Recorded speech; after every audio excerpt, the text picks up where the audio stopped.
My Career Passport by Lauryn Moore. Hello, my name is Lauryn Moore, and this is my last submission before I graduate. Yep, that's it. I am done. I will be graduating with a Bachelor of Commerce majoring in Human Resource Management and Industrial Relations. I went to uni straight out of high school. I honestly had no idea what I wanted to do, but I did like to be in charge and thought of myself as a leader, so I thought, let's go into HR. Throughout my time at university, I've taken a year off to travel and then decided to work full-time throughout the final 2 years of my degree. I now currently find myself working as a HR officer for a distribution company employing around 165 staff. Now let's go on to the employability tool. I completed the employability tool at the beginning and the end of this unit, and honestly, there was very little change in my results.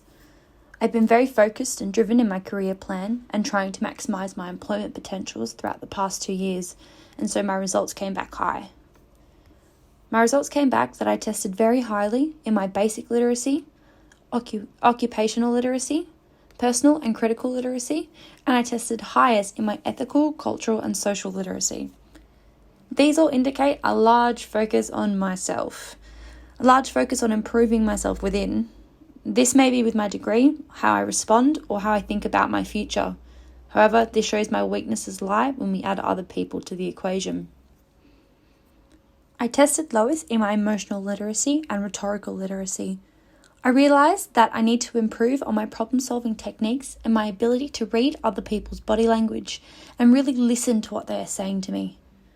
I believe that it is imperative that I improve in these two areas, as they are essential for me to be successful within my chosen career. I have chosen to work with other people and often to solve problems. This is the root of the industry. Without these two literacies being at optimal points, I believe it will be my largest employability downfall and therefore at the moment my biggest weakness. In the end, this tool has shown me where I need to focus my attentions going forward. The tool has proven to me where I need to make inroads and shown me that what I can do to ensure that I have all 6 literacies at their highest levels. We will now move on to the reflection on enhancing your business mind. This unit was likely one of my favourite units I completed throughout my degree.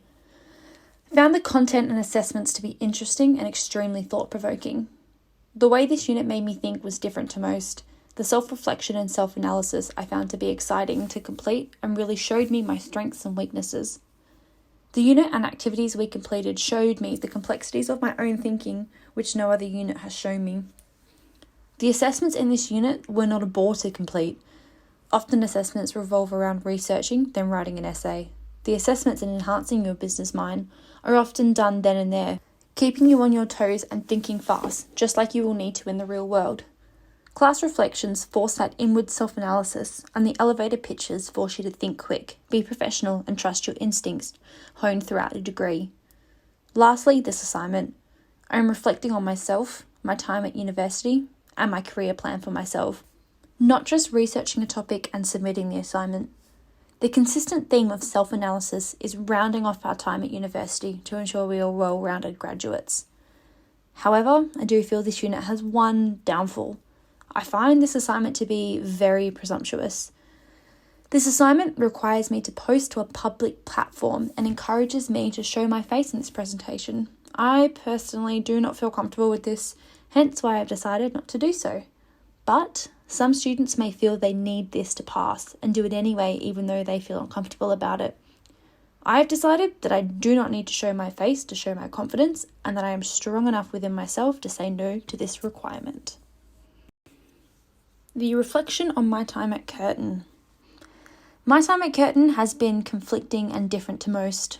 Coming straight out of high school, I think was a mistake, and is why I took a year off to travel and experience the world. It was just before this year break, I started to think that I'd made a mistake, that I'd chosen the wrong degree. But about halfway through my 3rd year, I found my goal. I want to become the HR director, or as some companies call it, the head of people and safety, for a large company, and I have already started on my journey towards achieving this goal. I did not have the traditional university experience many talk about. I honestly looked at my degree as a means to an end. I needed to complete this to get to my end goal. It meant that I did not take advantage of this time in my life, which I believe I may come to regret. My non-traditional university experience did not stop there. I also worked full-time throughout most of my degree. I worked 38 hours a week and completed 3 units a semester for the past 2.5 years. This was difficult to say the least, but I have found there to be benefits. I found I work faster, more efficient, and my assignments got better. I had lots of feedback saying my assignments were strong and to the point, and I strongly believe this was because I did not have time to do anything else. Now, at the end of my degree, I realise I've chosen correctly. Working within the industry, I know I really enjoy what I've chosen to study and will keep enjoying my job for many years to come. This has also led me to start looking into potentially going back and furthering my education and competitive advantage within the HR world by completing a graduate diploma in occupational health and safety to be qualified in a safety capacity as well. Now let's discuss my career plan. My career plan is one that I have been working on for a while now. It goes as such. Step 1. Start out in the professional world. Gain the universal skills while completing my degree. Step 2. Complete degree in Human Resource Management and Industrial Relations. Step 3. Gain employment in the HR space. Learn all the necessary skills and gain the experience needed to be successful within this field. Step 4. Assess if the company you are currently in has the capacity to allow for professional growth and promotions. If yes, assess if you would like to stay there and pursue these opportunities. If no, start looking for employment opportunities elsewhere that offer future opportunities professionally. Step 5. Settle in a company where you feel you can grow and will be happy. Find a space where your hunger and want to climb that ladder is appreciated, but the workplace culture is nurturing and supportive rather than toxic. My professional career started out a while ago. I started full-time work as a tobacco representative to get my foot in the door in a professional world. This was step 1. I left this job only about 2 months ago and started working as a HR officer. This is step 3. I am now completing step 2 and finishing my degree. I will be in step 3 for some time to come as I learn and gain the necessary experience to be successful within my field. As I gain more competencies, I will continue to assess my options for professional growth and decide which way I will go with step 4. Eventually, I want to find somewhere that I am happy to work and where I feel appreciated. The most important aspect in my career is that I work for a company that is supportive and the culture is positive and always at the forefront of managers' minds. A message to my future self. To my future self, I hope you haven't lost your passion or drive, but I do hope you have learnt to slow down a little and smell the roses. At a very young age, you acquired responsibilities that many don't have. Mortgage, full-time employment and trying to finish a degree. This did mean you lost your youth a little, but I hope you made up for it later on. Learn to slow down and don't always be 100 miles per hour. Learn to not be so serious all the time and just have fun. De-stress your life because you will miss it if you don't. I hope you have learnt to be confident, strong, and that you are happy. I want you to be able to stand on your own 2 feet, not relying on anyone else. Right now, you are entering the part in your life where you can have some real fun, so I hope you take advantage of that. Previously, you haven't been strong or confident and allowed outside factors to affect your happiness. Don't let this happen anymore. Take control of your life and live it the way you want, not how everyone else expects you to. Strive for your goals and keep fighting to make them a reality. Do what makes you happy and live your life to the fullest.